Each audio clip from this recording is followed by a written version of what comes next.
The carriage door slammed shut like a coffin lid. Elara Vance pressed her palm against the cold glass, watching her father's silhouette shrink into the fog. No goodbye, no apology, just the clink of coin and the scratch of his signature selling her like livestock to a man she'd never met. The Duke of Blackthorn. War hero, recluse, monster, some said. She was 19, he was a stranger, and tonight she'd become his wife. Stay with me until the end of this story. Hit that like button and drop a comment telling me what city you're watching from.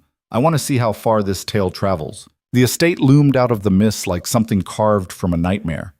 Elara had seen grand houses before, her family's manor, back when it still had furniture worth sitting on. But Blackthorn Hall was different. It didn't welcome. It waited. Stone towers clawed at the low-hanging clouds, and every window sat dark except for a single light burning in what she assumed was the east wing.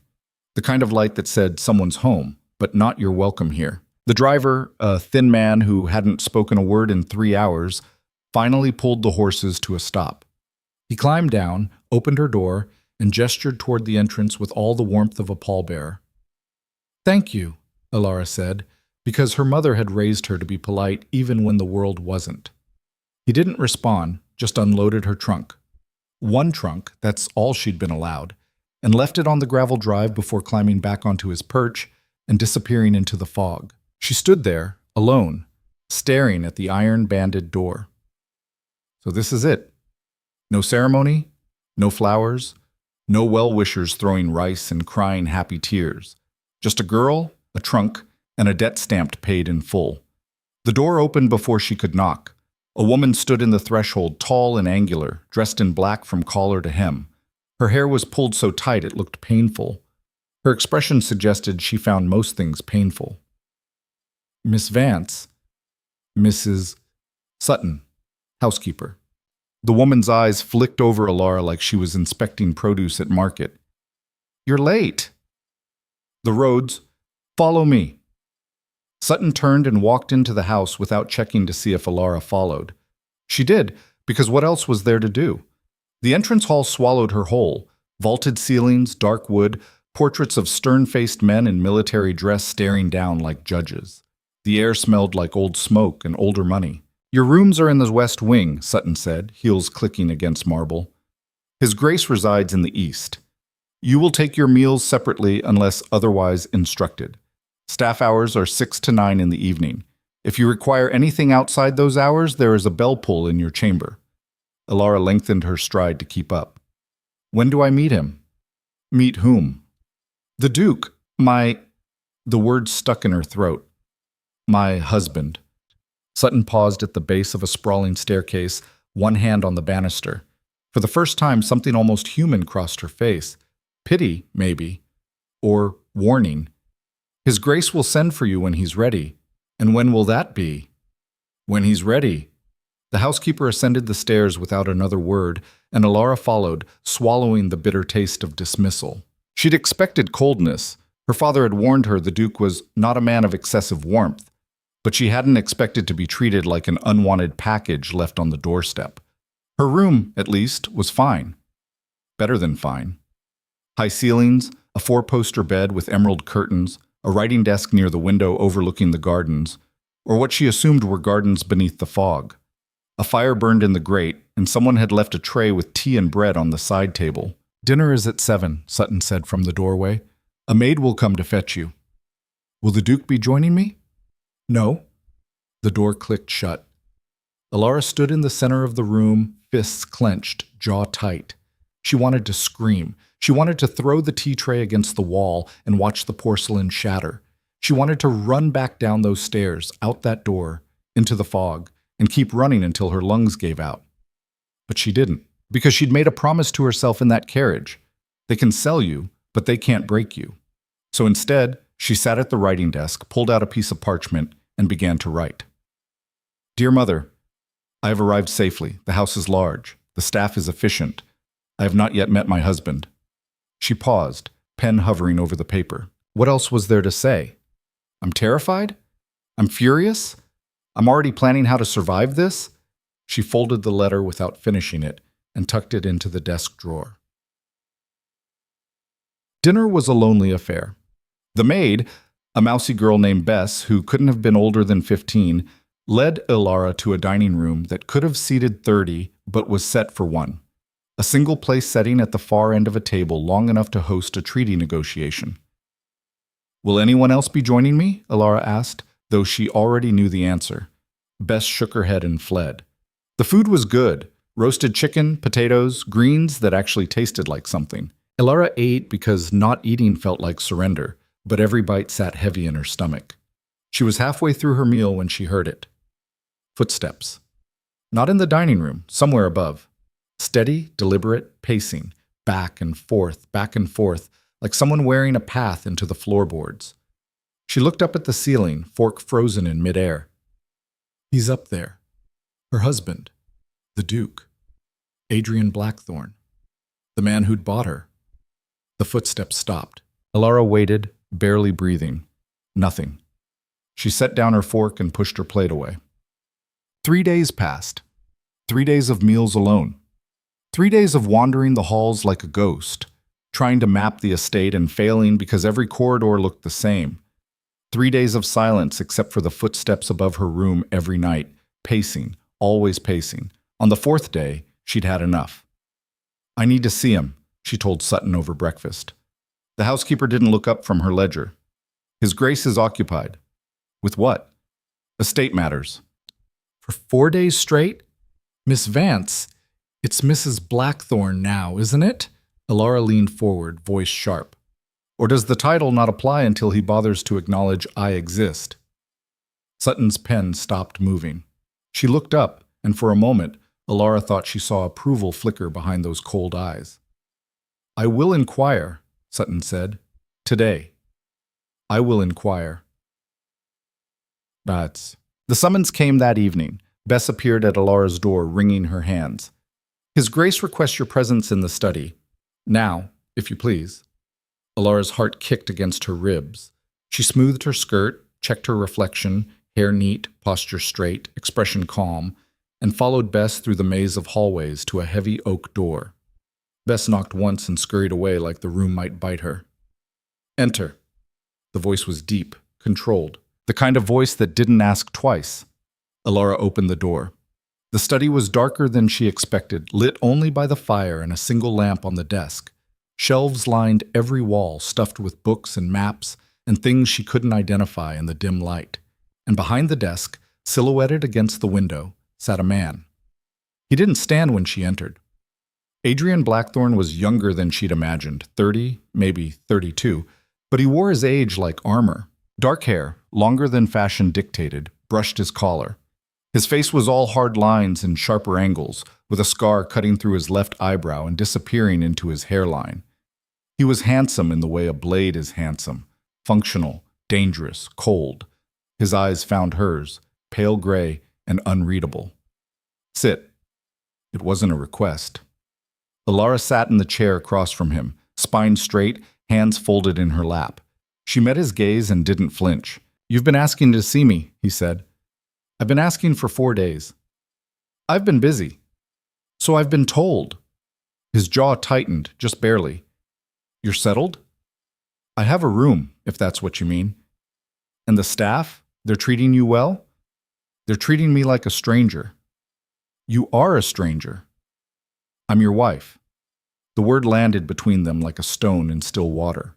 Adrian leaned back in his chair, studying her with the detached interest of a man examining a horse he'd just purchased. "In name. Is there another kind?" "Several."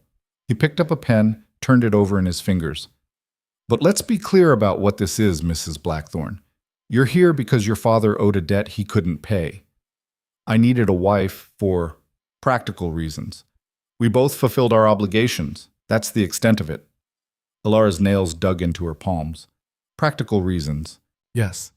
And what reasons are those?" "My reasons." "I see." She tilted her head. "So I'm to live here, eat here, sleep here, and never know why I was bought?" His eyes flashed, the first crack in his composure. "You weren't bought." "Then what was I?" "You were married. After money changed hands. After a debt was settled. With me as the currency." Elara leaned forward. Tell me, Your Grace, what's the difference? For a long moment he said nothing, just stared at her like he was trying to decide if she was brave or foolish. You're angry, he said finally. I'm realistic. You should be grateful. That snapped something inside her. She stood, chair scraping against the floor. Grateful? For being sold to a man who won't even speak to me? For being locked in a wing of a house like a prisoner? For being told I should be thankful for the privilege of being a transaction? Adrian rose as well, slow and deliberate, and suddenly the room felt much smaller. He was tall, taller than she'd realized, and when he moved around the desk toward her, every instinct screamed at her to step back. She didn't. He stopped 3 feet away, close enough that she could see the exhaustion carved into his face, the tension in his shoulders. You want honesty? He said, voice low. Fine. I don't want a wife. I don't want companionship. I don't want someone asking me questions or expecting me to be something I'm not. I want quiet. I want solitude. I want to be left alone. Then why marry at all? Because the alternative was worse. What alternative? He turned away, jaw working. It's none of your concern. It's entirely my concern. I'm the one living it. You're living in comfort, in safety. You have food, shelter, and freedom to do as you please within these walls. That's more than most people in your position could hope for. My position? Elara laughed, sharp and humorless. You mean as property? You're not property. Then what am I? He looked at her, really looked at her, and for a second she saw something flicker behind the cold, something raw and quickly buried. You're an obligation, he said, and I keep my obligations. The words hit harder than a slap. Elara crossed to the door, hand on the knob, and paused. Then let me be clear about mine, Your Grace. I'll live here. I'll play the part. But don't expect me to be grateful for a cage, no matter how gilded it is.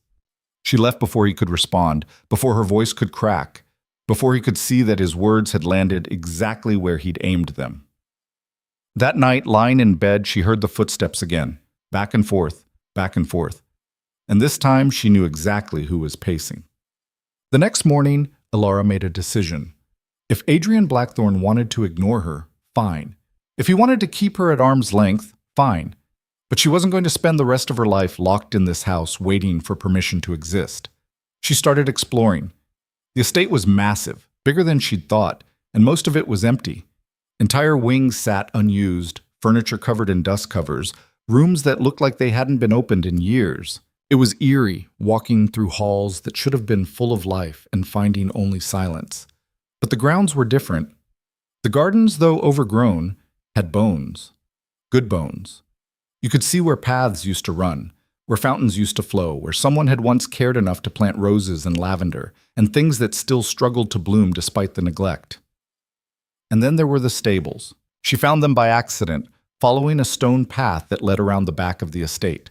The building was old but well-maintained, and inside she found horses, beautiful ones, and a boy mucking stalls. He couldn't have been more than 12, all elbows and nervous energy. When he saw her, he dropped his pitchfork and bowed so low he nearly cracked his head on a beam. "Milady, Your Grace, Elara," she said, smiling despite herself. "What's your name?" "Tom. Your Grace." "Just Elara. And you work here?"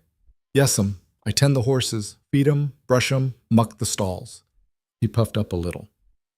"His Grace says I do good work." "I'm sure you do." She ran a hand along the nearest stall door. "Does he ride often?" Tom's face shuddered. "Sometimes. Early mornings, mostly, before anyone's about." "Of course," Elara murmured. "Heaven forbid he interact with another human." Tom's eyes went wide, and she immediately regretted the words. "I'm sorry. That was unkind." "He's not so bad," Tom said quietly. "His Grace, he don't talk much, but he's fair. And he gave me this job when no one else would." Elara looked at the boy, really looked at him. Thin frame, patched clothes, hands that had seen too much work too young. "Can you read, Tom?" He flushed. "No, Would you like to learn?" His head snapped up. "You'd teach me?" "If you'd like." He glanced toward the house, nervous. "His Grace wouldn't mind?" His Grace doesn't have to know. Tom's grin was sunshine breaking through clouds. So began a new routine. Every afternoon, while Adrian remained locked in whatever part of the estate he haunted, Elara met Tom in the stables. She brought books from the library, primers, children's stories, anything simple enough to start with. And Tom proved a quick study, eager, hungry for it in a way that made her chest ache. It was such a small thing, teaching a stable boy his letters. But it was hers, something she could control in a place where she controlled nothing. And if she sometimes caught glimpses of a figure watching from the east wing windows, she told herself it was coincidence. 2 weeks after their confrontation in the study, Adrian sent for her again. This time, Elara went without hesitation. He was standing when she entered, hands clasped behind his back, staring out the window at the rain-soaked grounds. "You've been spending time in the stables," he said without preamble. Not a question, a statement. "Yes." "Why?" "I like horses." He turned, one eyebrow raised. "You're teaching Tom to read." She lifted her chin. "Is that a problem?" "It's unexpected. Would you prefer I spend my days embroidering pillows?" "I'd prefer to understand why you're investing time in a stable boy." "Because he asked. Because he wants to learn. Because no one else will." She crossed her arms. "Do you object?" Adrian was quiet for a long moment, expression unreadable. Then, slowly, something shifted. "No," he said. "I don't object." "Good. But I'm curious. About what? Why you care?" Elara met his eyes. "Because someone should." He studied her, and she had the distinct impression he was seeing her, actually seeing her, for the first time since she'd arrived. "You're not what I expected," he said finally. "Neither are you." "What did you expect?" "A monster." His mouth twitched, almost a smile. "And now?" "Jury's still out." This time he did smile. Small, fleeting, but real. "You may use the library," he said, "for your lessons. It's warmer than the stables." "Thank you." "And Mrs. Blackthorne?" She paused at the door. "You're right," he said quietly. "Someone should."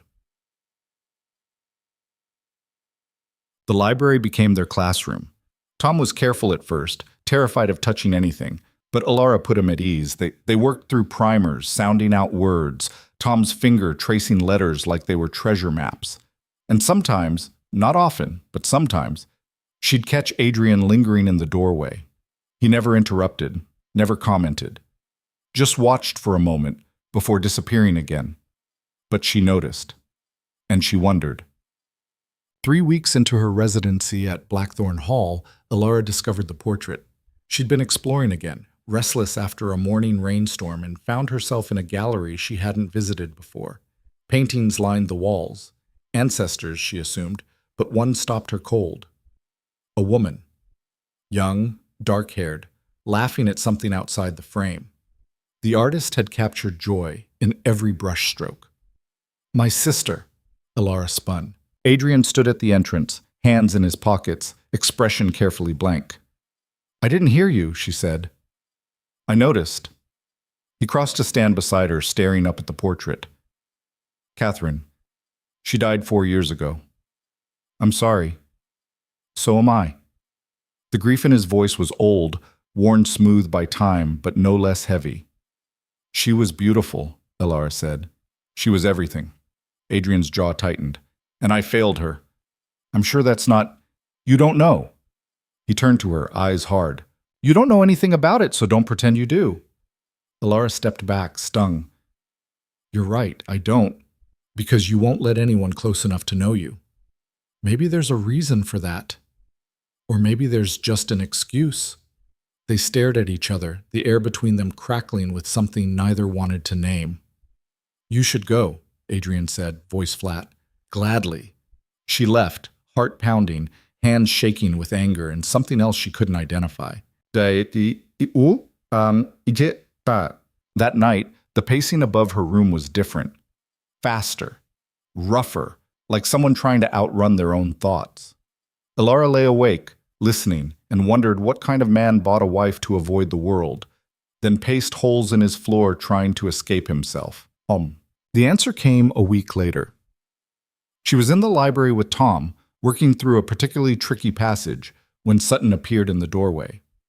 "Mrs. Blackthorne, a word." Tom scrambled to his feet, but Elara waved him back down. "We're in the middle of a lesson. It's urgent." Something in the housekeeper's tone made Elara stand. "Tom, we'll continue tomorrow." He nodded and slipped out, leaving her alone with Sutton. "There's been an incident," Sutton said, "in the village. A fire at the mill. Several families displaced. His Grace is organizing relief efforts, and he's requested your assistance." Elara blinked. "My assistance? You've experience managing a household, yes?" Yes, but then you're needed."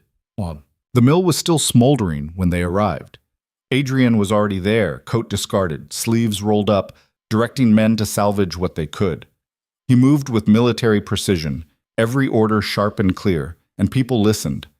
Elara watched him work, saw the way he carried himself, shoulders straight, voice steady, and realized with a start that he wasn't just a recluse hiding in a manor. He was a leader who'd forgotten how to lead anywhere but the battlefield. "Mrs. Blackthorne." She turned. A woman stood nearby, thin and exhausted, 3 children clinging to her skirts. "Can you help?" the woman asked. "Please, we've nowhere to go." Elara looked at Adrian, busy coordinating supply lines, and made a decision. "Come with me."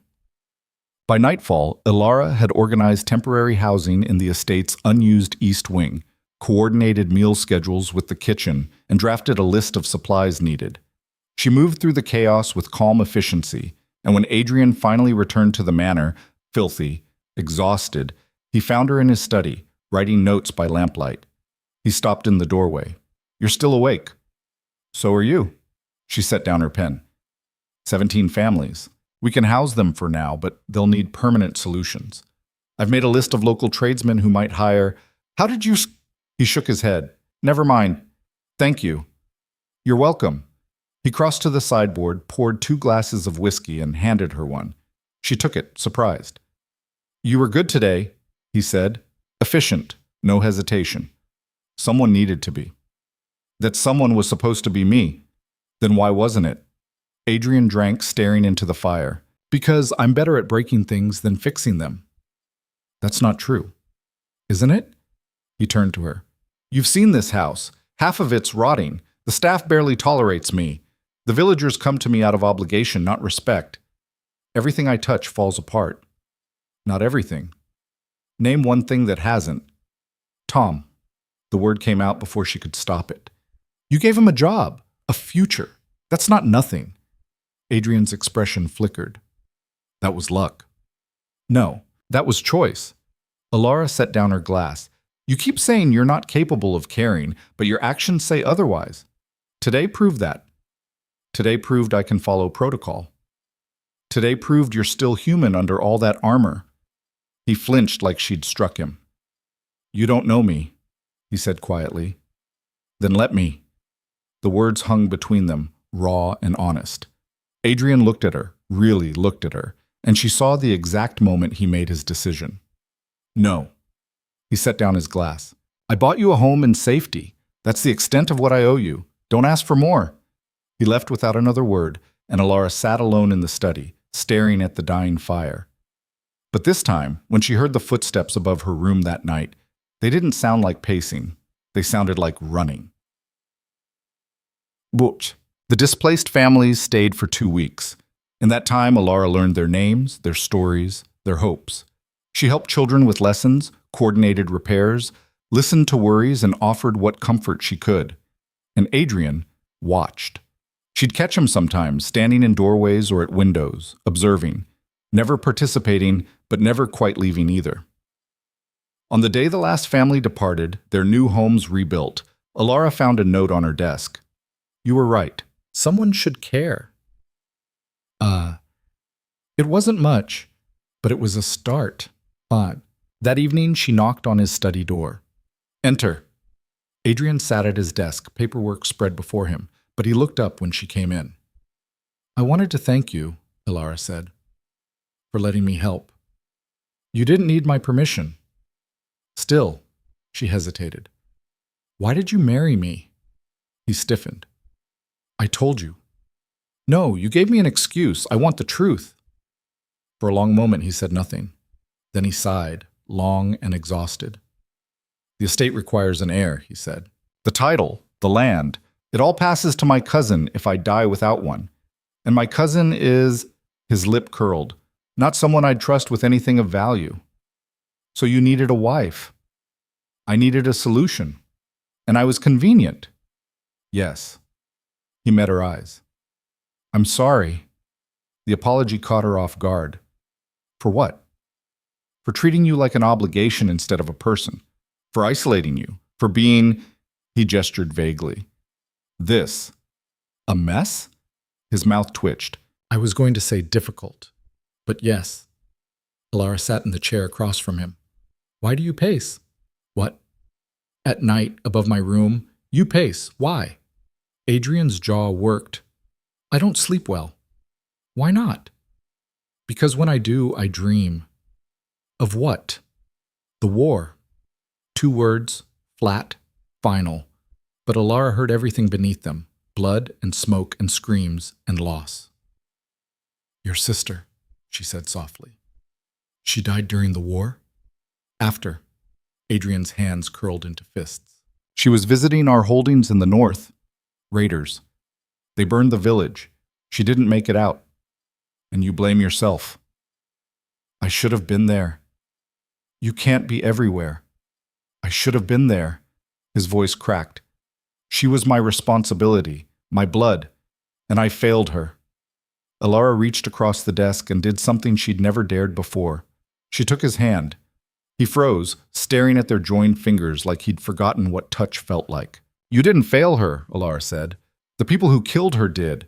Don't carry their sin. That's easy to say. It's hard to believe, I know.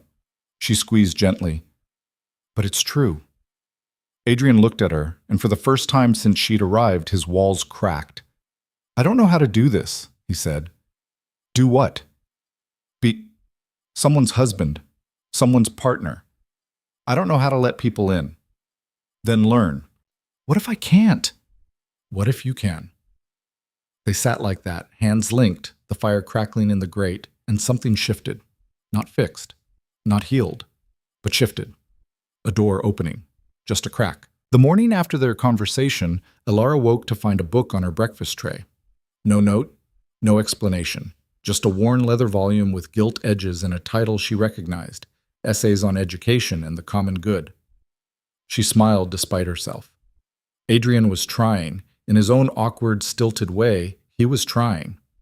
She found him in the stables an hour later brushing down his horse, a massive black stallion that looked like it could kill a man with one well-placed kick. He glanced up when she entered, then returned his attention to the horse. Thank you for the book, she said. You're welcome. Where did you find it? My sister's collection. He ran the brush along the stallion's flank in smooth, methodical strokes. She believed education was a right, not a privilege. Drove our father mad. She sounds remarkable. She was. Adrian paused, then added, You remind me of her sometimes. Elara stepped closer, running her hand along the stall door. Is that why you've been avoiding me? His shoulders tensed. I haven't been. You have. Every time I get close, you retreat. Like proximity might be contagious. He set down the brush, jaw tight.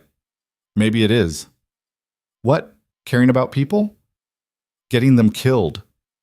The words came out sharp and bitter, and Elara realized with a sinking feeling that they'd just circled back to the same wall. Adrian, don't! He moved past her toward the tack room.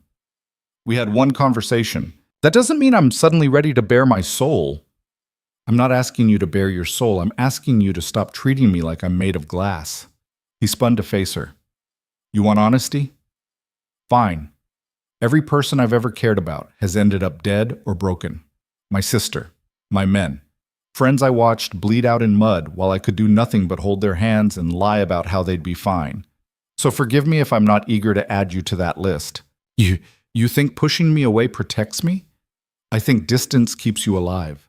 No, Elara said, voice rising. Distance keeps you safe. From feeling anything, from risking anything, from having to be human instead of a statue. His eyes flashed dangerously. You don't know what you're talking about. Then explain it to me. Why? So you can psychoanalyze me like one of your charity cases? So you can fix me and feel better about being trapped here? The accusation hit like a slap. That's not, isn't it? You teach Tom to read. You house displaced families. You walk around this estate like you're on some noble mission to save everyone, including me. Would that be so terrible? Yes. He stepped closer, and she could see the exhaustion carved into every line of his face. Because I don't want to be saved. I don't want your pity or your project. I want to be left alone. Then why did you give me that book?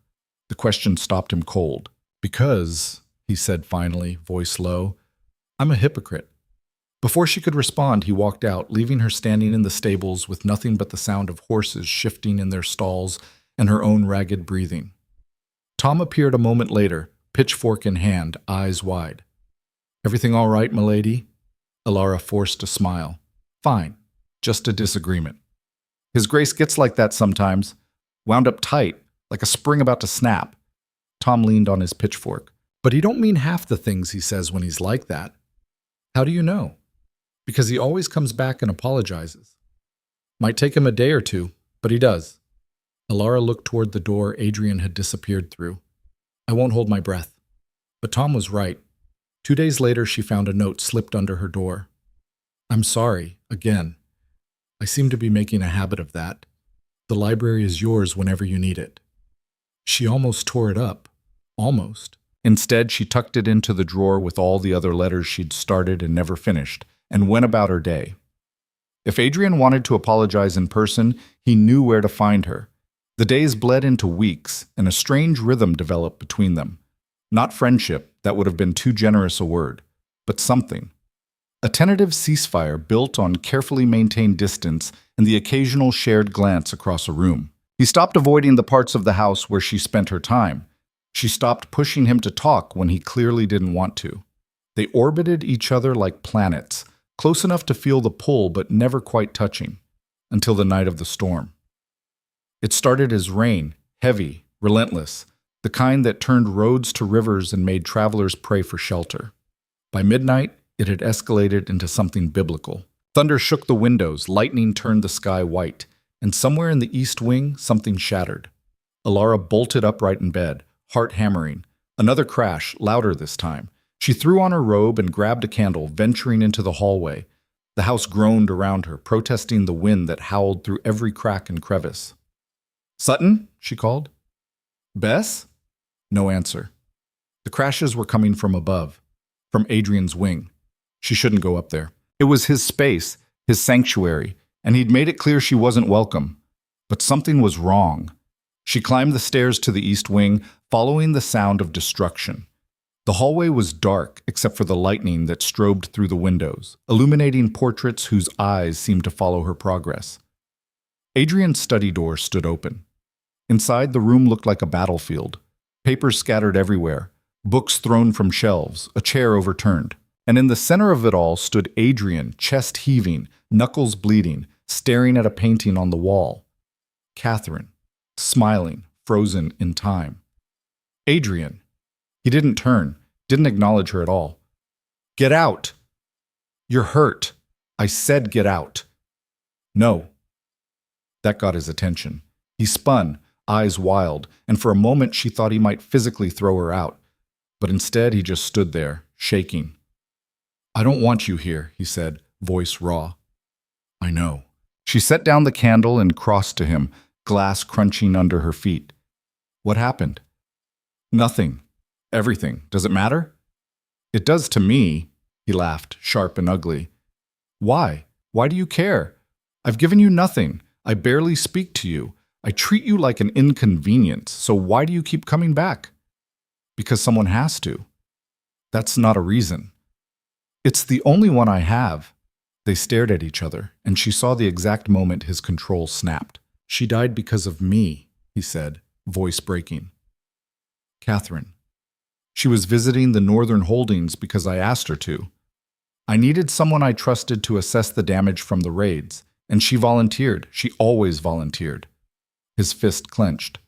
They came at night, burned everything, and she tried to help people escape, got trapped in a building.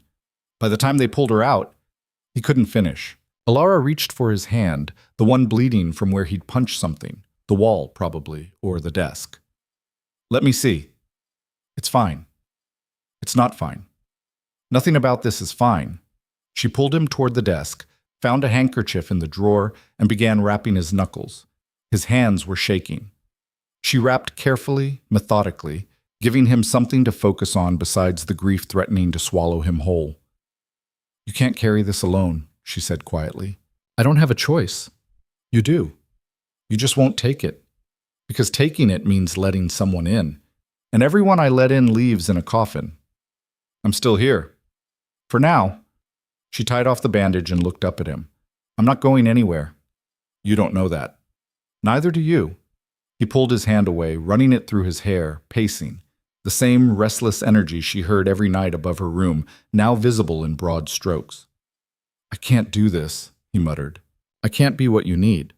What do you think I need? A husband, a partner, someone who's present and functional and capable of basic human connection. What I need, Elara said, voice steady, is honesty. Even if it's ugly, even if it hurts. I need you to stop pretending you're made of stone when you're clearly falling apart. And if I fall apart completely, then I'll be here to help you pick up the pieces. Adrian stopped pacing, just stood there staring at her like she'd spoken a language he didn't understand. Why? He asked again, softer this time. Why would you do that? Because somewhere between the anger and the arguments and the awful, careful distance, she'd started to care about him, not as an obligation or a project, but as a person, complicated and damaged and doing his best to survive a world that had tried to break him.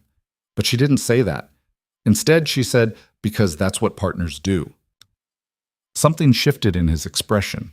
The walls didn't come down. She wasn't naive enough to think one conversation could accomplish that. But they cracked. Just enough to let a sliver of light through. I don't deserve you, he said. Probably not. But you're stuck with me anyway. His mouth twitched, almost a smile. Then lightning struck somewhere close enough to rattle the windows, and the candle blew out. Darkness swallowed them. Elara heard Adrian move, felt his hand find hers in the dark. Come on, he said. We should get downstairs before the roof caves in. They navigated the hallway by lightning flash, hands linked, not speaking. When they reached her wing, he paused outside her door. Thank you, he said, for not running. Thank you for not throwing me out. I considered it. I know. He squeezed her hand once, then let go and disappeared back toward his wing, swallowed by shadows. Elara stood in her doorway, heart still racing, and realized that something fundamental had shifted tonight.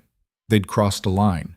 She just didn't know yet if that was a good thing or a disaster waiting to happen. The storm raged until dawn. By morning, the estate was a mess. Broken windows, flooded gardens, debris scattered across the grounds like the aftermath of a battle. The staff moved through the house in organized chaos, assessing damage and beginning repairs. Elara found Adrian in the courtyard, directing workers, his bandaged hand tucked into his pocket. He saw her coming and straightened. Sleep well? He asked. Not particularly. You? About the same. They stood there, awkward, neither quite sure how to navigate this new terrain between them. I owe you an apology, Adrian said finally. For last night, for the mess, for… Don't. She held up a hand. You were honest, that's all I asked for. Honest and destructive. Honest, she repeated firmly. The rest we can work on. He studied her for a long moment. You're not going to let this go, are you? What? This idea that I'm salvageable. I don't think you need salvaging. I think you need someone who doesn't run when things get hard. And you're volunteering? I'm already here. Might as well make myself useful. That earned a genuine smile. Small, but real. All right then, he said. But fair warning, I'm terrible at this. At what? Being human. Lucky for you, I'm a patient teacher. Over the following weeks, something remarkable happened.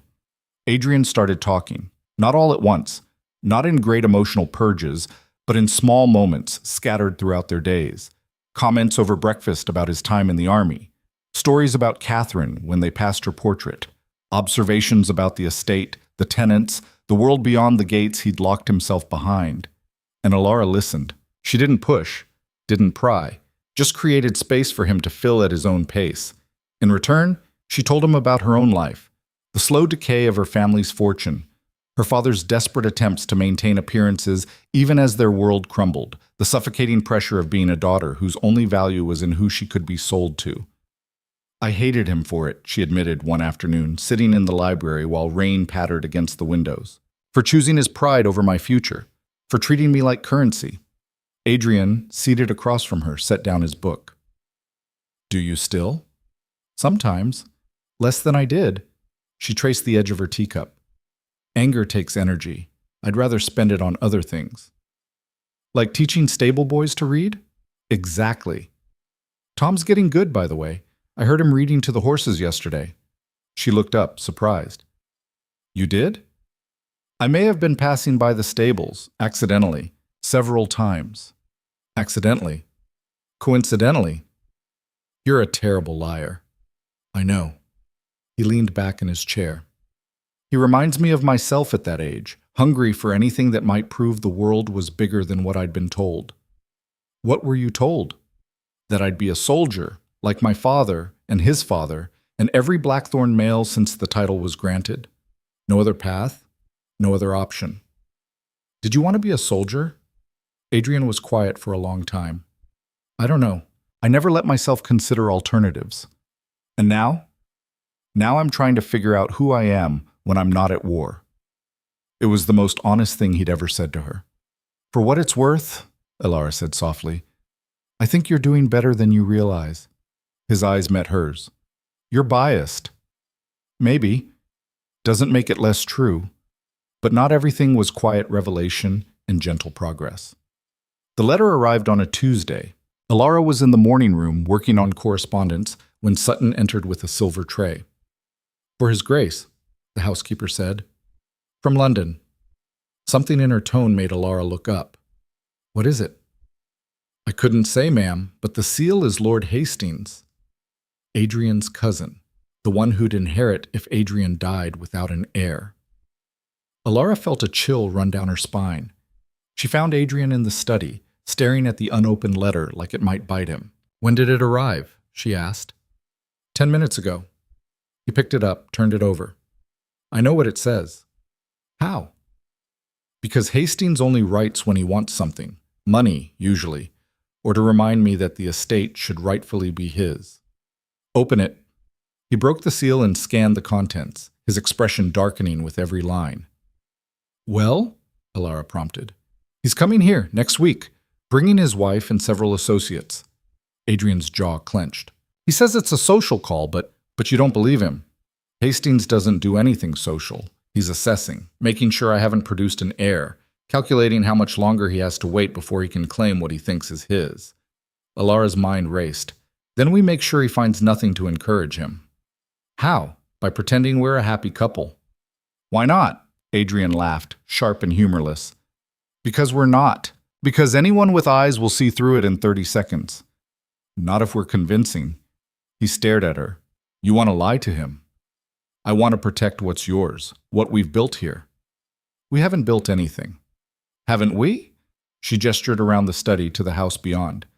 The tenants respect you now. The staff actually speak to you without looking terrified. Tom is reading at a 6th-year level. Those families from the fire, they're thriving. That's not nothing, Adrian. That's your doing, not mine. It's both of us. And I'm not letting some vulture sweep in and take it because you're too proud to pretend for a week. He studied her, conflict written across his face. What exactly are you proposing? That we act like a married couple, publicly, meals together, shared spaces, the appearance of, she hesitated, of affection. Affection. It doesn't have to be real. It just has to be convincing. Adrian stood, pacing to the window. You realize if we do this, if we convince Hastings we're planning for an heir, he'll expect results eventually. Then we'll deal with that when it comes. And if we can't? Can't what? Produce an heir? Elara felt heat creep up her neck. That's not exactly a conversation for right now. Isn't it? If we're going to lie, we should at least acknowledge what the lie commits us to. He had a point. A deeply uncomfortable, mortifying point. One problem at a time, she said firmly. First, we convince Hastings there's nothing for him here. Then we figure out the rest. Adrian turned to face her. And you're willing to do this? To pretend to care about me in front of strangers? I'm not pretending to care, she said before she could stop herself. The words hung between them. Adrian's expression shifted. Surprise, confusion, something else she couldn't name. Elara, I mean as a person, she added quickly. I care what happens to you, and to this place. That's all I meant. Right. He looked away. Of course. But the air had changed, charged, like lightning before a storm. We should prepare, Elara said, desperate to move past the moment. Make sure the guest rooms are ready. Plan menus. Decide how we're going to, act. Act, Adrian repeated, voice carefully neutral. Yes, we should probably practice. Practice? You said we need to be convincing. We can't just wing it and hope for the best. He had a point. An awful, terrible, completely logical point. Fine, Elara said. Where do we start? Adrian crossed the room until he stood directly in front of her, close enough that she had to tilt her head back to meet his eyes. Here, he said softly. We start by getting comfortable with proximity. Her pulse kicked up. I'm comfortable. You're blushing. I'm warm. The room is freezing. Then I'm ill. His mouth curved. Liar. I learned from the best. They stood there, inches apart, and Elara became acutely aware of every detail. The faint scar through his eyebrow, the gray of his eyes, lighter at the edges, the fact that he smelled like soap and wood smoke and something else, something distinctly him. This is ridiculous, she muttered. Agreed. But he didn't move away. Neither did she. We're adults, Adrian said. We can handle standing near each other without combusting. Absolutely. It's just proximity. Exactly. He reached up slowly, giving her time to pull away, and tucked a strand of hair behind her ear. The gesture was simple, innocent. It sent electricity down her spine. There, he said. That wasn't so hard. Terribly easy, she managed. His hand lingered at her jaw for a moment longer than necessary before dropping away. We should practice other things, he said. Conversations, inside jokes, the kind of things actual couples have. Right, yes.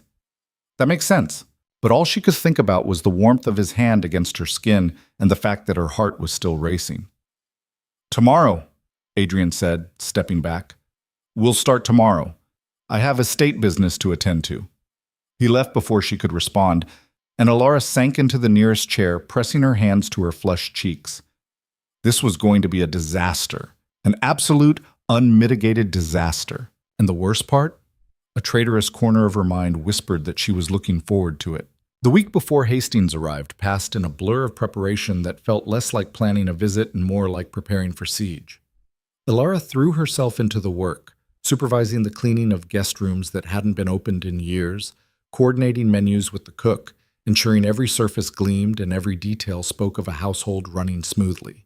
If she kept busy enough, she didn't have to think about the way Adrian's hand had felt against her jaw, or the fact that she'd barely slept since.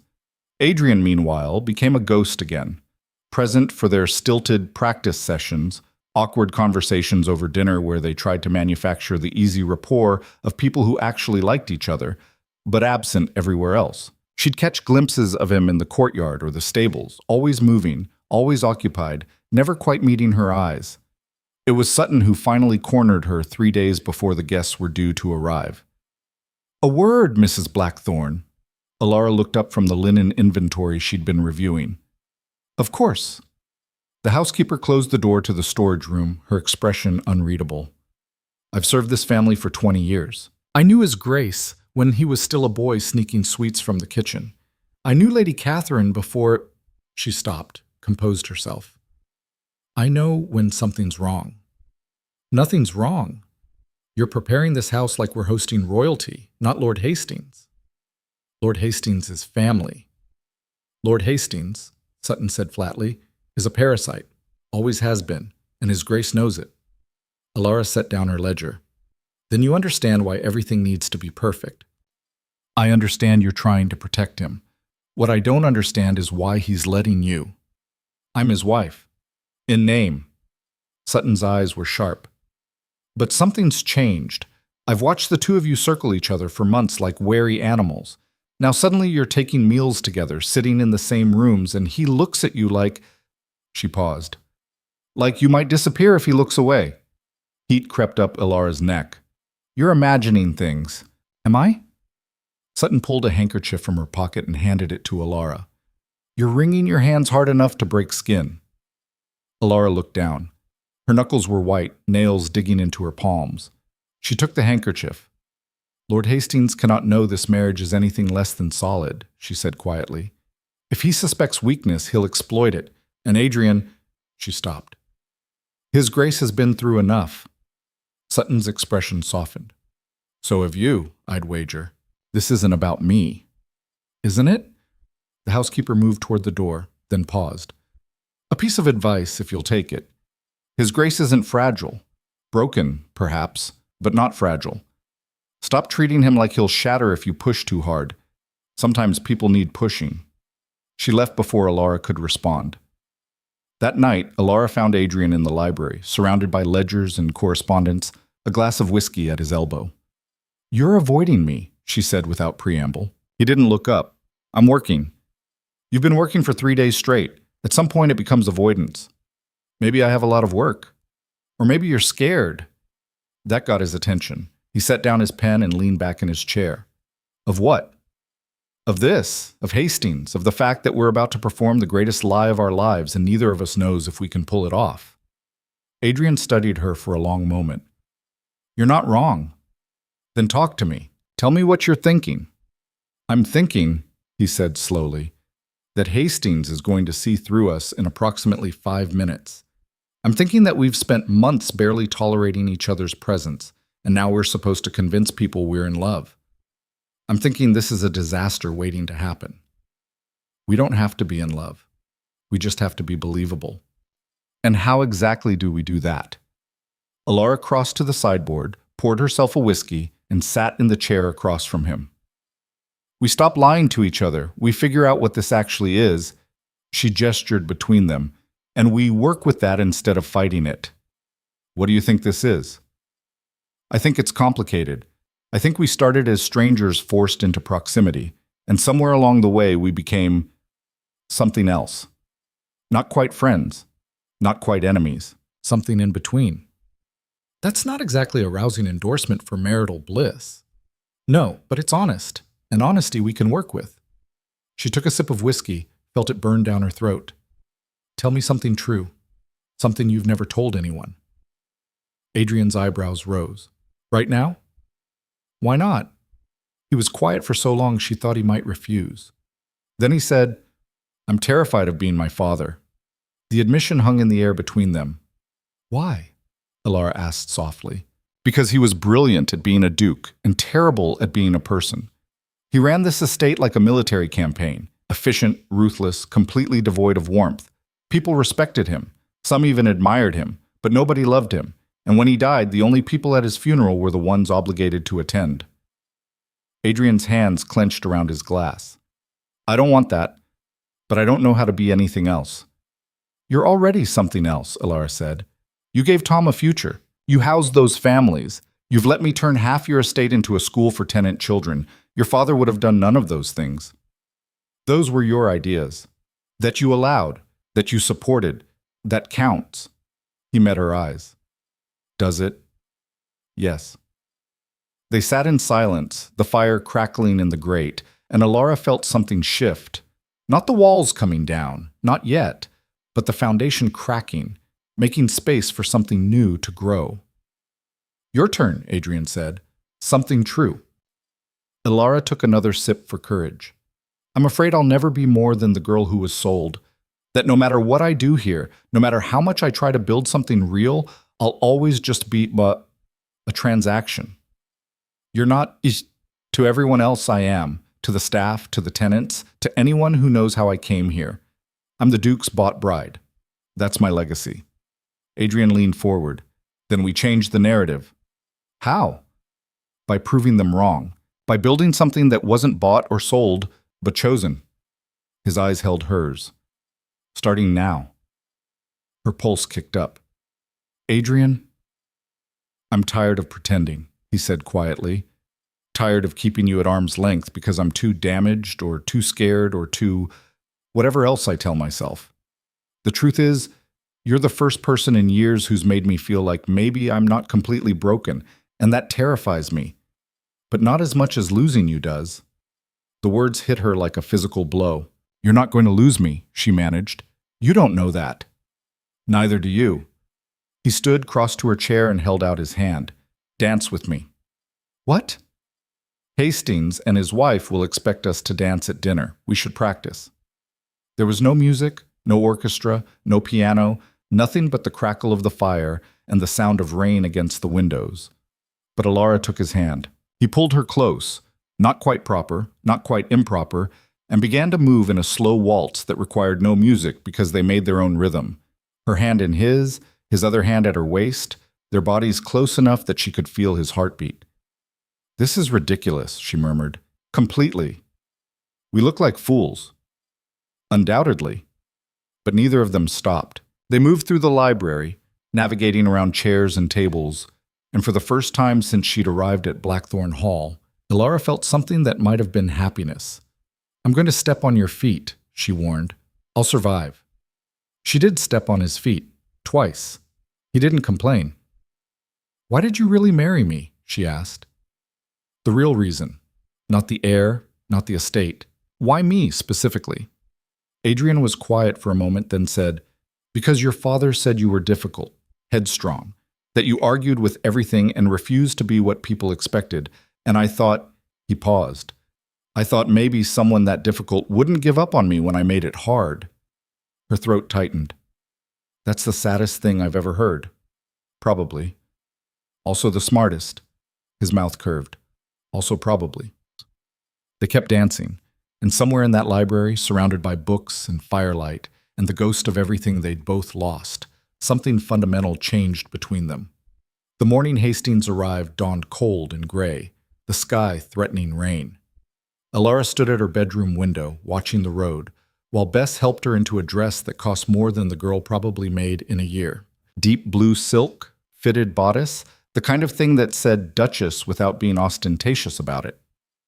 You look beautiful, ma'am, Bess said, fastening the last button. I look terrified. That too. Despite herself, Elara smiled. Thank you for your honesty. His Grace is waiting in the entrance hall, Bess added. He asked me to tell you there's no rush, but... She bit her lip. He looks like he might be sick.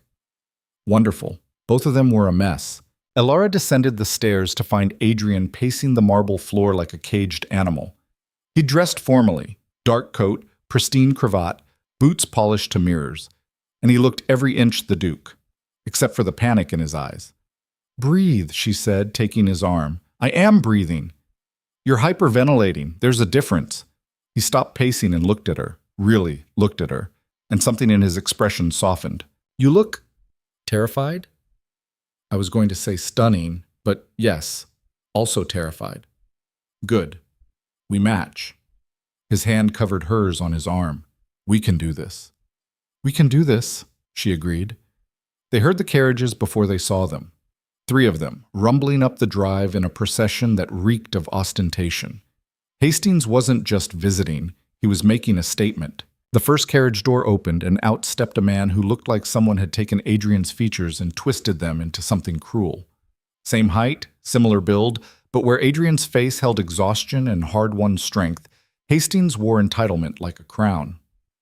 Cousin! He strode forward, arms spread wide. How wonderful to see you again.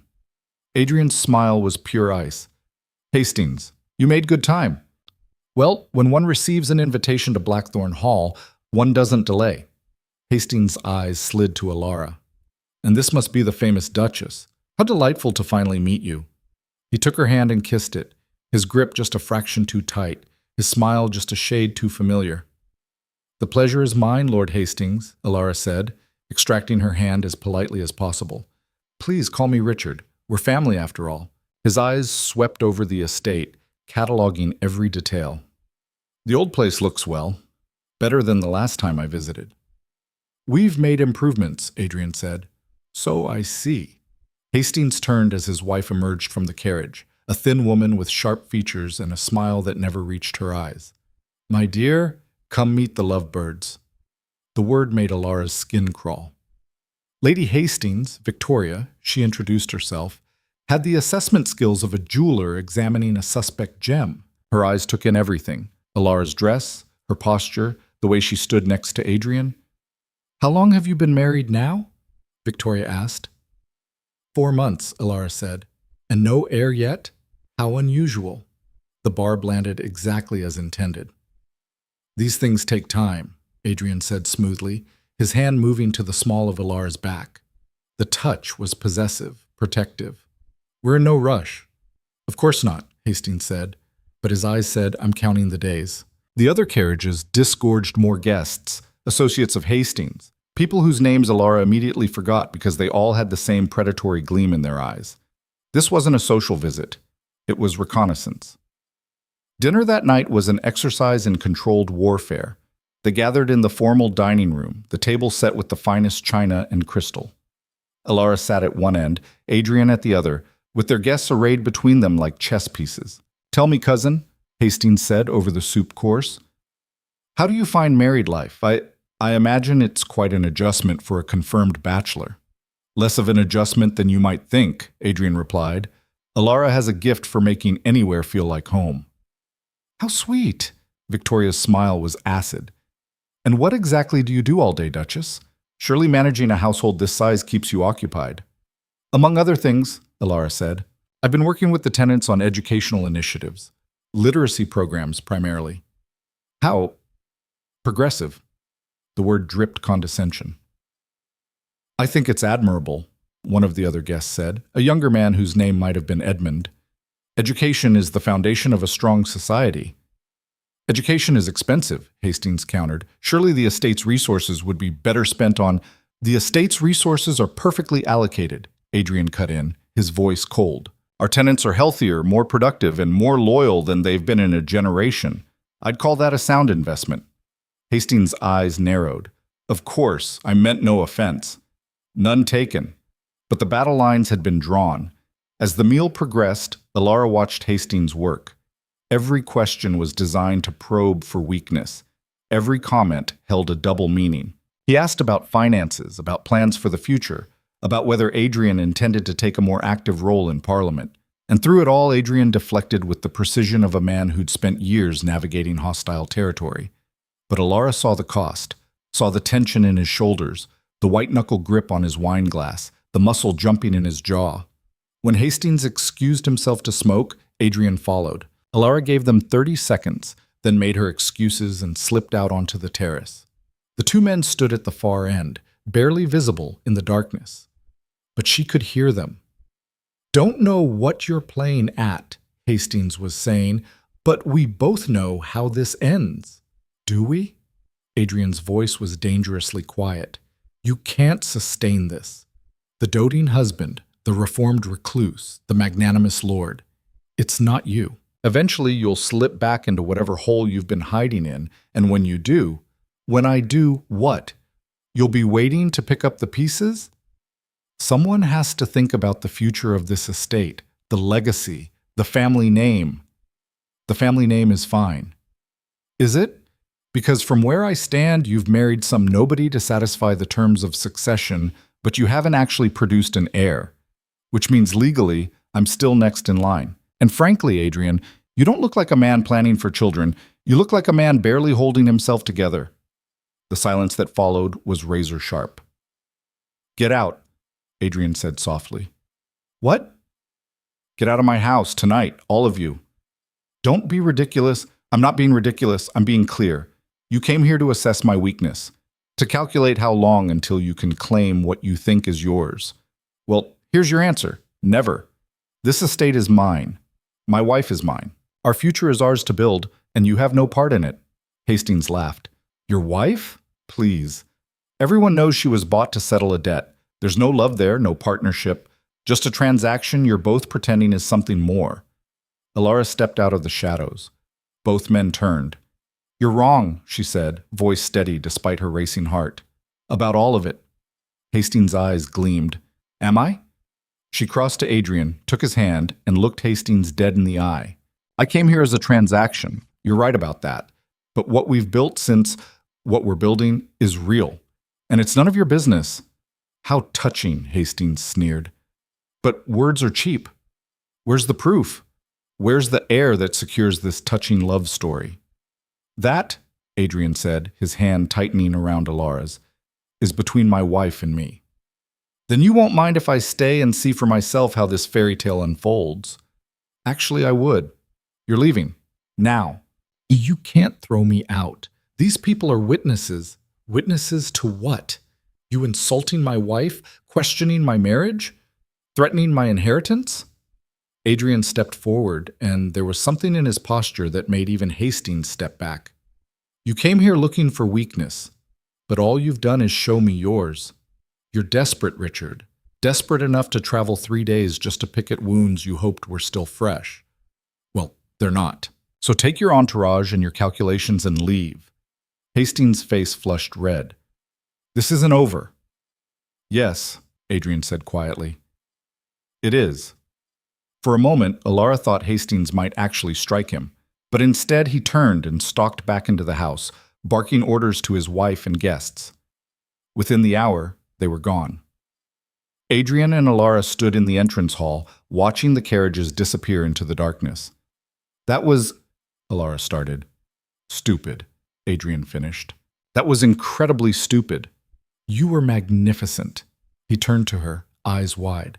I just made an enemy of the one person who could make my life a legal nightmare.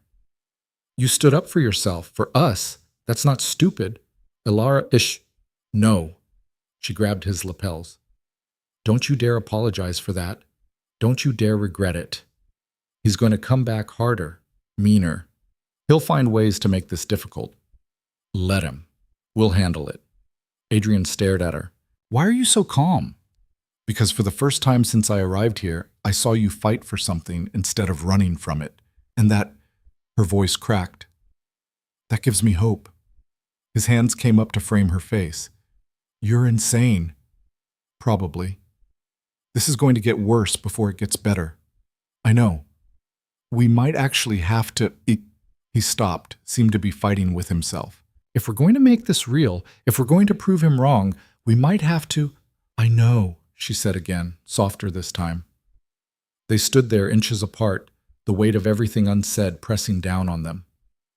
I'm terrified, Adrian admitted. Me too. But I meant what I said out there. You're mine, and I'm... He swallowed hard. I'm yours. If you'll have me? Elara's heart hammered against her ribs. That sounds like a proposal. It is, a real one this time. Not a transaction, a choice. Adrian, you don't have to answer now.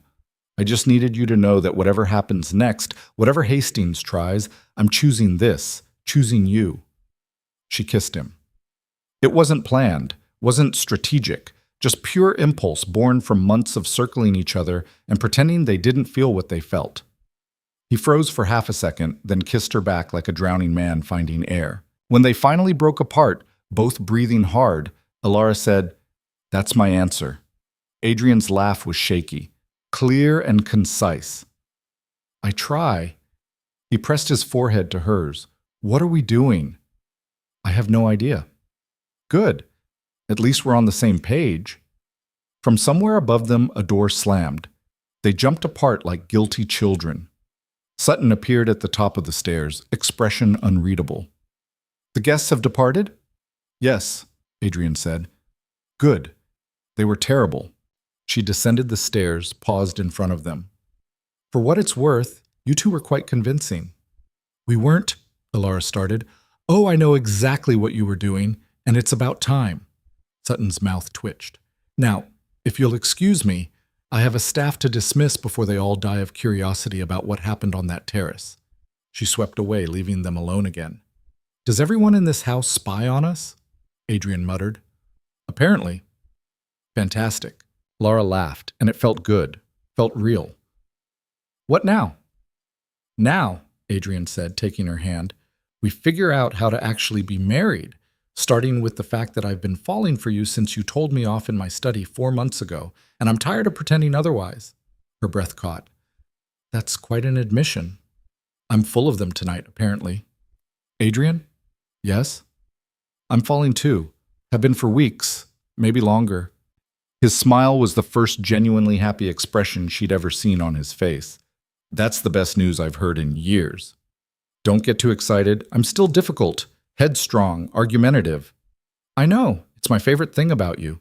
They stood in the entrance hall, hands linked, and for the first time since she'd arrived at Blackthorn Hall, Elara felt like she'd come home. Then the letter arrived the next morning. Sutton brought it to breakfast, her face grave. This came by courier, marked urgent.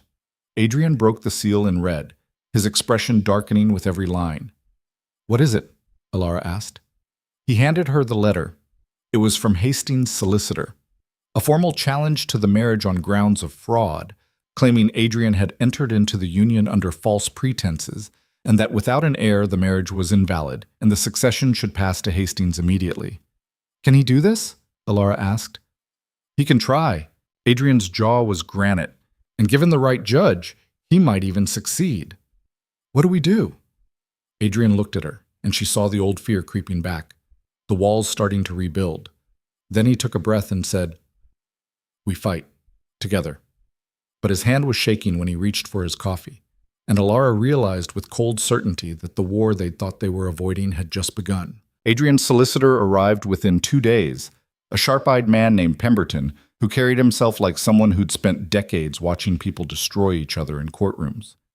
He spread the documents across Adrian's desk, Hastings' formal challenge, supporting affidavits, legal precedents that made Elara's stomach turn. It's weak, Pemberton said, adjusting his spectacles, built on insinuation rather than evidence. But weak doesn't mean harmless. Hastings has connections in the judiciary. If this goes before the right judge, or rather, the wrong one, he could force a prolonged investigation into the marriage's legitimacy. What exactly would that entail? Elara asked. Pemberton's expression was apologetic. Invasive questions, public scrutiny, testimonies from household staff about the nature of your relationship. Whether you share chambers, exhibit marital affection, have taken steps toward producing an heir. Heat flooded her cheeks. That's humiliating, Adrian finished, his voice flat. It's designed to be. Hastings knows we can't prove intimacy without violating Elara's privacy. He's banking on that. There has to be another way, Elara said. Pemberton folded his hands. There is. Produce an heir. That would render his entire challenge moot. The silence that followed was suffocating. That's not exactly something we can accomplish in the next few weeks, Adrian said tightly. No, but the appearance of working toward it might buy time. If Your Grace and the Duchess were to, say, announce you're expecting, we're not lying about that, Elara cut in. I won't fake a pregnancy only to have to explain its absence later. That's a disaster waiting to happen. Pemberton sighed. Then I suggest you prepare for a long legal battle. I'll file the necessary countermotions, but Hastings will drag this out as long as possible. He wants to bleed your resources and your reputation. Let him try, Adrian said, but Elara heard the exhaustion beneath the bravado. After Pemberton left, they sat in the study, the weight of everything pressing down like a physical force. We could run, Elara said quietly. Adrian looked up. What? Leave. Go somewhere Hastings can't reach us. Start over. And abandon the estate? The tenants? Everything we've built? If it means not spending the next year being dissected in court. No. Adrian stood, pacing. I've run from enough in my life. I'm not running from this. Then what do we do? He stopped at the window, staring out at grounds he'd neglected for years and only recently started to reclaim. We make it real. Her heart stuttered. Adrian, not for Hastings, not for the courts, for us. He turned to face her. I meant what I said before. I'm choosing this. Choosing you. And if part of that means actually building a life together, actually being married in more than just name, then that's what we do. I'm talking about sharing a life, a bed, a future, all of it. His jaw set. Unless you don't want, I want, she said, the words tumbling out before she could second guess them. I've wanted for weeks, but not because of Hastings or some legal challenge. I want it to be our choice. It is our choice. It always has been. Hastings just gave us a deadline. Elara stood, crossed to him. Then we do this right. No more pretending, no more walls. We figure out what this actually looks like. Adrian's hand found hers. That sounds terrifying. Absolutely. And if we fail, then we fail together. His smile was small, but genuine. I can live with that. The first step was moving her things to the East Wing. It took 3 days and an army of staff members who tried very hard to maintain professional neutrality, but failed spectacularly. Bess kept blushing every time she carried another trunk up the stairs. Sutton's mouth twitched in what might have been approval. Even Tom, when he found out, grinned like she'd given him a gift. "Does this mean you're staying?" he asked while they worked on his reading lesson. "I've always been staying, Tom." "No, I mean," he struggled for words, "like properly staying, with his grace." "Yes," she said. "Properly." His grin widened. "Good. He's less angry when you're around." Out of the mouths of children. Adrian's chambers were larger than hers, with windows overlooking the gardens and a fireplace big enough to roast a pig. The bed was massive, easily big enough for 3 people, and the sight of it made her stomach flip. "We don't have to rush anything," Adrian said from the doorway, watching her survey the room. "This can be as slow or as fast as you want." "What do you want?" He crossed to her, hands gentle on her shoulders. "I want you comfortable. I want this to feel like home, not an obligation." "It already feels like home," she admitted. "The house, the work, you, all of it." His thumb traced her jaw. "Then we'll figure out the rest as we go." That night, they lay in bed together for the first time, both fully clothed, a careful foot of space between them, staring at the ceiling like awkward teenagers. "This is ridiculous," Elara said, "completely. We've faced down your cousin, housed refugees, rebuilt half an estate, but this terrifies us both." She turned her head to look at him. He was already looking at her. "I don't know how to do this," she confessed. "Neither do I." "That's not very reassuring. Would you prefer I lie?" "No." She shifted closer, closing half the distance. "I prefer honesty, even when it's messy." Adrian closed the rest of the distance, pulling her against him. She tucked her head under his chin, felt his heartbeat steady against her ear. "We'll figure it out," he murmured into her hair. "Promise?" "Promise." They fell asleep like that, tangled together, and when Elara woke the next morning to find Adrian still there, still holding her, she felt something settle in her chest. Hope, maybe. Or just the absence of fear. Either way, it felt like progress. But Hastings wasn't finished. The next blow came in the form of letters, dozens of them, sent to every family of standing in the county. Subtle suggestions that the Blackthorn marriage was a sham. Whispers about debts and transactions. Insinuations that Adrian was mentally unfit to manage the estate. "He's poisoning the well," Pemberton said, reviewing the latest batch of correspondence. "Turning public opinion against you before the case even goes to trial." "Can we stop it?" Elara asked. "Not legally. He's careful never to outright lie, just imply. And implications aren't actionable." Adrian's fist came down on the desk hard enough to rattle the inkwell. "So we just let him tear us apart in public?" "Or," Elara said slowly, "we give the public something else to talk about." Both men looked at her. "What are you thinking?" Adrian asked. "We host an event? Something big, public, undeniable. Show everyone that this estate is thriving, that we're united, that Hastings's whispers are just that, whispers." Pemberton frowned. "That's a risk. If anything goes wrong, then it goes wrong publicly instead of privately. At least this way, we control the narrative." Adrian studied her. "What kind of event?" "A harvest festival. Invite the tenants, the neighboring families, the entire county. Show them what we've built together, the schools, the improvements, the community. Let them see us as partners, not adversaries. Hastings will come. Let him. Let everyone see him for what he is, desperate and petty. Pemberton looked skeptical, but Adrian was nodding slowly. It could work, or it could be a disaster. We're good at disasters, Elara said.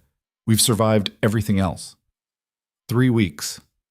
That's all they had to plan, organize, and execute what might be the most important event of their lives. Elara threw herself into preparations with a fervor that bordered on obsession. She coordinated with tenants, organized entertainment, planned menus that would feed hundreds. Adrian handled logistics, arranging security, ensuring the grounds could handle the crowds, managing the financial side. They worked side by side, often late into the night, and somewhere in those exhausting weeks, the last of the walls between them crumbled. We need more tables, Elara said one evening, poring over seating charts. We've already borrowed from half the county. Then we'll build them. With what wood? There's that old oak that came down in the storm. You want to turn a fallen tree into dining tables in 2 weeks? Why not? Adrian laughed, and the sound was so unexpected, so genuinely amused, that Elara stopped what she was doing just to listen. You're insane, he said. You've mentioned that before. And yet you keep proving it. He crossed to her, pulled her to her feet. We're taking a break. We don't have time for breaks. We have time for this. He kissed her, slow and thorough, until her knees went weak. When he pulled back, his eyes were warm. Better? Much. Good. Now, about those tables, I'll talk to the carpenter tomorrow. They built the tables. They also built benches, a stage for musicians, booths for local craftsmen, and a pavilion that nearly collapsed twice during construction but held in the end. Tom helped, along with a dozen other tenant children who'd learned to read in Elara's makeshift school. They painted signs, arranged flowers, and generally got underfoot in the most endearing way possible. You've built an army, Adrian observed, watching them work. A small one, Elara agreed, but loyal. That's more than most people can say. The night before the festival, Elara found Adrian in Catherine's gallery, staring at his sister's portrait. Having second thoughts? She asked softly. Always. But he smiled when he said it. She would have liked you. You think? I know. She hated pretense, loved people who spoke their minds and didn't apologize for it. He took Elara's hand. You would have terrified our father and delighted her. Perfect balance. I wish I could have met her. Me too. He was quiet for a moment. I used to come here and apologize to her for not being there, for not saving her, for every failure I convinced myself I was responsible for. And now? Now I come here and tell her about you, about the estate, about the fact that maybe, just maybe, I'm figuring out how to live again instead of just survive. Elara's throat tightened. She'd be proud of you. I hope so. He turned to face her. Thank you. For what? For not giving up on me. For pushing when I needed pushing. For staying when I gave you every reason to leave. Where else would I go? Anywhere. You could have gone anywhere. I chose here, she said simply. I chose you.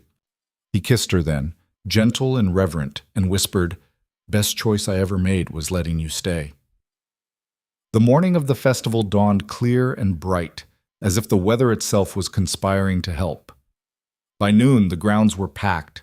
Hundreds of people, tenants, neighbors, strangers who'd traveled from neighboring counties just to see what all the fuss was about. Children ran wild through the gardens, musicians played, the smell of roasting meat and fresh bread filled the air, and at the center of it all stood Adrian and Elara, greeting guests, shaking hands, proving with every interaction that they were exactly what Hastings claimed they weren't, a united partnership. Quite the turnout, Pemberton murmured, appearing at Elara's elbow. I'm impressed. Don't be impressed yet, she said. Hastings hasn't arrived. He will. Men like him can't resist making an entrance. He was right. Hastings appeared mid-afternoon, stepping from his carriage like a monarch surveying conquered territory. Victoria followed, overdressed and underprepared for a country festival. Adrian, Hastings called, striding forward with false cheer. What a magnificent event. So, rustic. Glad you could make it, Richard. Wouldn't miss it for the world. Hastings' eyes swept the crowd. Quite a show you've put on. Though I have to wonder, is it sustainable? Or just a pretty facade to distract from the fact that your marriage remains childless and your succession uncertain? The words were loud enough to carry. People nearby turned to stare. Elara felt Adrian tense beside her, but before he could respond, a voice cut through the tension. That's enough! Sutton stepped forward, her expression thunderous. Mrs. Sutton, Hastings said smoothly. How lovely to— I've served this family for 20 years, Lord Hastings. I knew your father, your grandfather, and every Blackthorn going back 3 generations. And I can tell you with absolute certainty that His Grace and the Duchess have done more for this estate in 6 months than you would accomplish in a lifetime. Murmurs of agreement rippled through the crowd. That's your opinion, Hastings said, smile tight. It's not opinion, it's fact. Sutton gestured to the crowd. Ask anyone here, ask the families whose children are learning to read. Ask the tenants whose homes were rebuilt after the fire. Ask the workers who've been hired, the programs that have been funded, the community that's been built. None of which matters if there's no heir to— The heir matters to you, Tom's voice rang out, small but fierce, because you want what's not yours. The boy stood on the edge of the crowd, chin up, defiant. And who might you be? Hastings asked, condescension dripping. Tom Miller, sir. Stable hand and student. Her Grace taught me to read. His Grace gave me work when no one else would. And you— He pointed at Hastings. You just want to take it all away from people who actually care. The crowd erupted in agreement, voices overlapping, people sharing stories of how Adrian and Elara had helped them, supported them, changed their lives. Hastings' face went red. This is absurd. No, Adrian said, stepping forward. It's honest, which is more than I can say for you. How dare you? How dare I? Adrian's voice cut like a blade. You came here to destroy my marriage, my reputation, my home. You spread lies and filed baseless legal challenges, all because you can't stand the fact that I survived when you wanted me to fail. I wanted the estate to have proper leadership. You wanted power you haven't earned. Well, here's the truth, Richard. This estate doesn't need you. It needs people who care about more than titles and money. It needs partnership, effort, and the willingness to build something instead of just inheriting it. Hastings' jaw worked. You can't prove any of this has value. You still haven't produced an heir. Without that, I'm pregnant. The words came from Elara's mouth before she'd fully processed them. The crowd went silent. Adrian turned to stare at her, eyes wide. Hastings laughed, sharp and disbelieving. Convenient timing. 2 months, Elara said, the lie solidifying as she spoke. We didn't want to announce it publicly until we were certain. But since you forced the issue, yes, we're expecting. She wasn't. They both knew she wasn't, but the look in Adrian's eyes said he understood what she was doing, playing the only card they had left. Prove it, Hastings demanded. I don't have to prove anything to you, Elara said, her voice steady. But if you insist on dragging this to court, I'm happy to have physicians testify, along with every person here who will swear we're exactly what we claim to be, a married couple building a life together. Hastings looked around at the crowd, at the sea of faces staring at him with open hostility, and realized he'd lost. This isn't over, he said, but the fight had gone out of his voice. Yes, Adrian said quietly. It is. Hastings and Victoria left within the hour, their departure watched by hundreds of people who'd just witnessed the collapse of his entire challenge. As soon as their carriage disappeared, Elara's knees nearly gave out. Adrian caught her, pulling her close. That was the bravest, stupidest thing you've ever done. I know. We have to actually— I know. He laughed, the sound half hysteria, half relief. We're insane. Completely. Pemberton appeared, looking shell-shocked. That was— I don't even know what that was. A gamble, Adrian said. Did it work? If you can actually produce evidence of pregnancy within the next few months, then yes. If not, then we produce actual evidence, Elara said, meeting Adrian's eyes. One way or another, his thumb traced her cheekbone. Are you sure? She thought about the estate, the people, the life they'd built. Thought about Adrian pacing above her room, about Tom learning to read, about Catherine's portrait and the weight of legacy. I'm sure, she said. The festival continued into the evening, but Elara and Adrian slipped away as soon as they could, retreating to the east wing while celebrations raged below. "We just lied to an entire county," Adrian said, pacing his chambers. "We bought time," Elara corrected. "Time to make it true. That's not how pregnancy works." "I know how pregnancy works." She caught his hand, stopping his pacing. "The question is whether you're ready for this to be real. Not performance, not strategy, actually real." He pulled her close, hands framing her face. "I've been ready since you told me off in my study and made me realize I was still capable of feeling something other than grief." "That's a yes." "That's an absolutely, terrifyingly certain yes." She kissed him, pouring every ounce of fear and hope and desperate determination into it. When they finally broke apart, both breathing hard, Adrian said, "We're really doing this. Every part of it. Building a life, having children, proving everyone wrong." "Exactly." His smile was brilliant. "All right then. Let's make Hastings regret every word he said." What followed was weeks of carefully orchestrated deception while they worked to make the lie truth. Elara played the part of expectant mother, subtle changes in diet, earlier bedtimes, the occasional strategic bout of morning queasiness that Bess witnessed and reported to the rest of the staff. Adrian played devoted husband, hovering protectively, canceling social engagements, ensuring she rested. And privately, they built something real. Nights spent talking about futures they'd never dared imagine, mornings waking tangled together, afternoons working side by side on estate business, falling into a rhythm that felt less like performance and more like partnership. "What if we can't?" Elara asked one night, lying in the dark.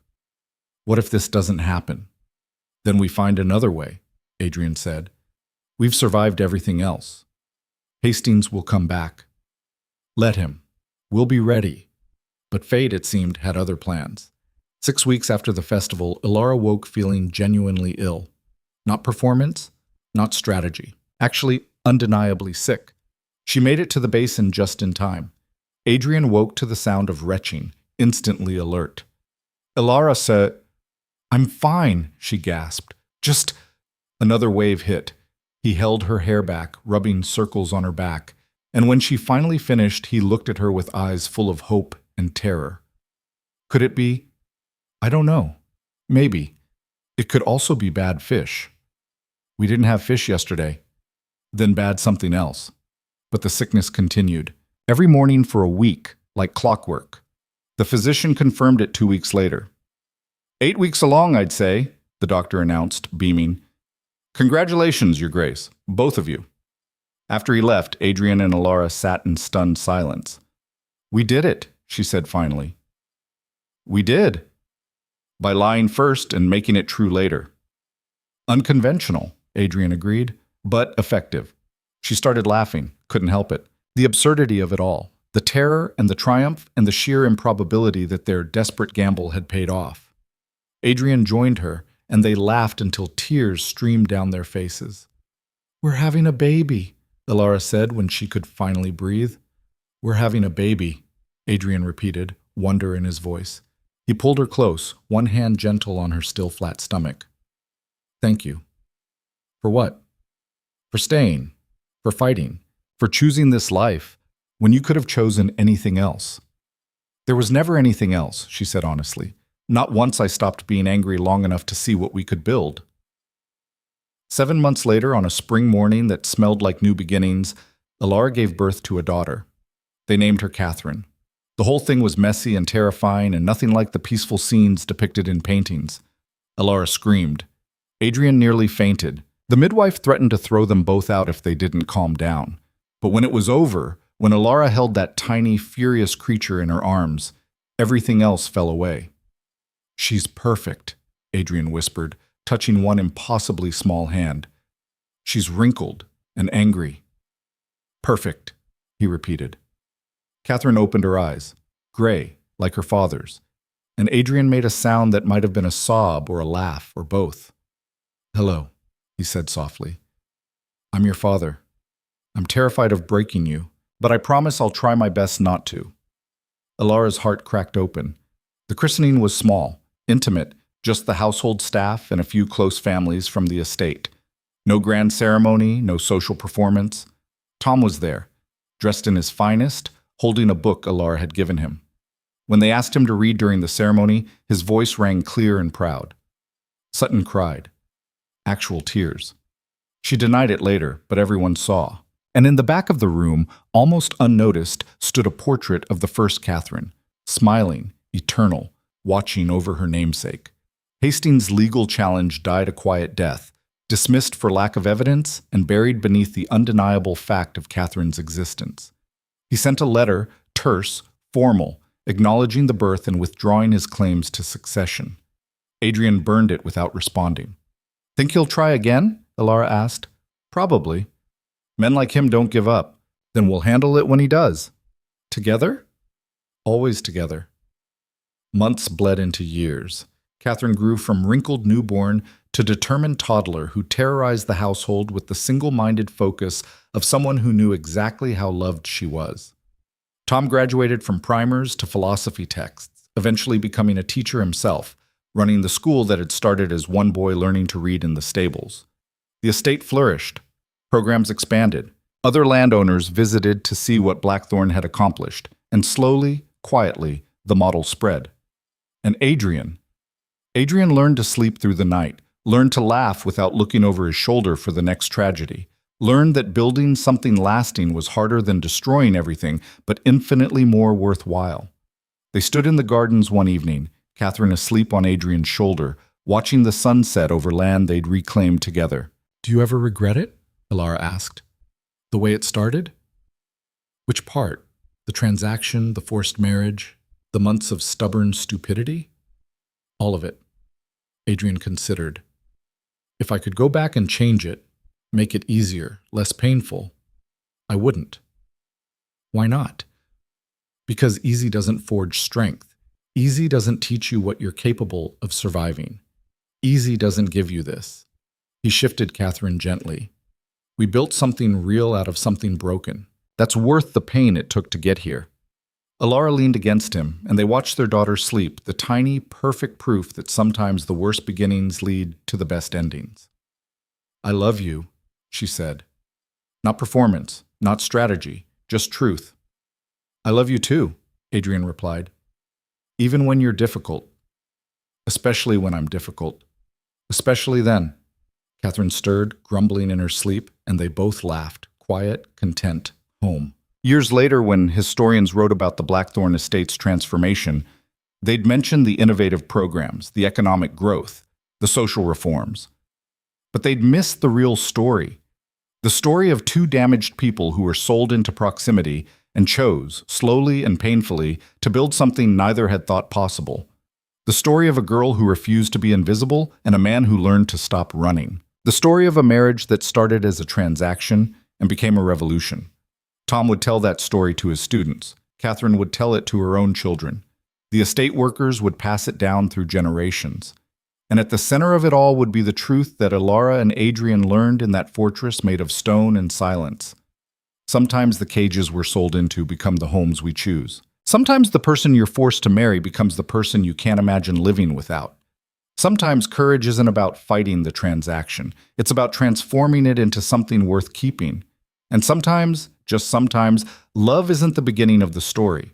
It's what you build when you refuse to accept the ending you were given. The fortress still stands, overlooking gardens that bloom every spring. Inside, portraits line the walls, Catherine I and Catherine II, Adrian and Elara, and generations that came after. The library remains full of books, some worn from reading, others waiting to teach children who don't yet know they're hungry for knowledge. The stables still house horses, tended by workers who learned to read in makeshift classrooms before the formal school existed. And in the East Wing, in chambers that once held only loneliness and pacing footsteps, there's laughter. There's life. There's proof that even the darkest fortresses can be transformed by people brave enough to choose light. Elara and Adrian built that. Not perfectly, not smoothly, but together. And in the end, that was all that mattered.